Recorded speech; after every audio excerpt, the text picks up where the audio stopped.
Voyons 1 Samuel, chapitre 15, verset 22.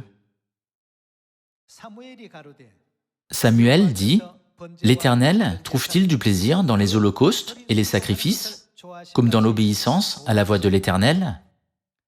Voici, l'obéissance vaut mieux que les sacrifices, et l'observation de sa parole vaut mieux que la graisse des béliers, car la désobéissance est aussi coupable que la divination, et la résistance ne l'est pas moins que l'idolâtrie et les téraphins.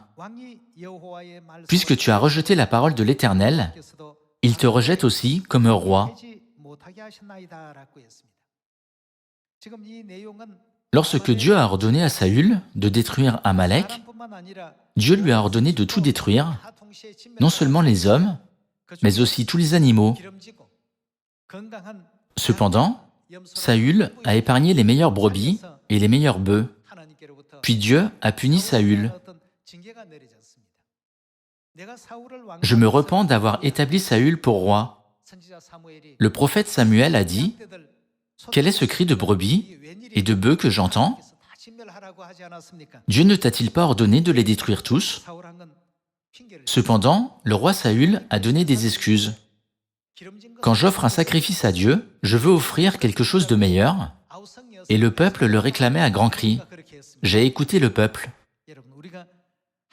Frères et sœurs, quelle que soit la situation dans laquelle nous nous trouvons, nous devons toujours mettre la parole de Dieu en premier, avant tout le reste.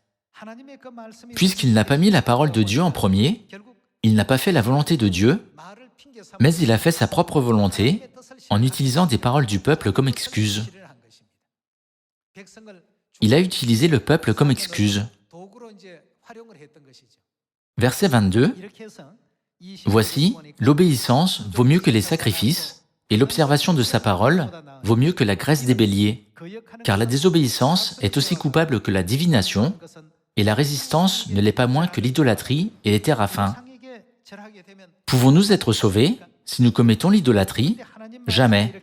De même, la désobéissance à la parole de Dieu n'est pas moins coupable que l'idolâtrie. Puisque tu as rejeté la parole de l'Éternel, Dieu t'enlèvera ta position et ton autorité en tant que roi d'Israël. » Dans 1 Samuel, chapitre 15, nous pouvons voir comment le prophète Samuel a transmis ce message à Saül.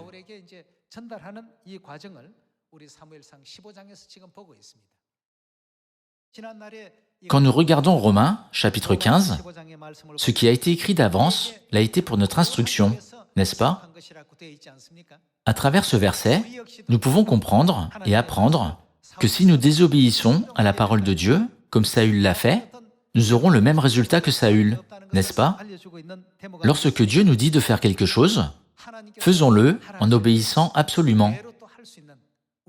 Ce faisant, ayons la foi pour recevoir un accueil chaleureux dans notre maison céleste. Par cela, j'aimerais conclure ce sermon. Merci beaucoup.